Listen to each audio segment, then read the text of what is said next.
odradili sa Aleksandrom Sašom Zekovićem i onda me taj video dodatno motivisao da baš mislim da je to prava tema kojom sam trebala da se bavimo u ovom vremenu i na Uplavu posebno.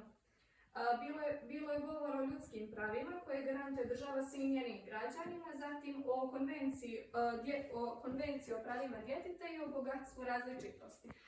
Sa radionice smo izašli sa rečenicom kršenje ljudskih prava nije stvar samo onih koji ih krše i onih koji ih trpe, to se tiče svih nas. I druga radionica, ona je održana iz 2 dijela. Radionicom Feminizam je cool obilježili smo Međunarodni dan djevojčica, govorili smo o rodnoj neravnopravnosti, o kršenju ženskih prava i o slučaju koji je potresao Crnu Goru, ali i region, o slučaju Šejle Bakije. Sa radionice smo izašli sa rečenicom odgajajmo curice da umjesto kuće spremaju revolucije. Za kraj, svima nama želim zdravlja, sreće i feminizma.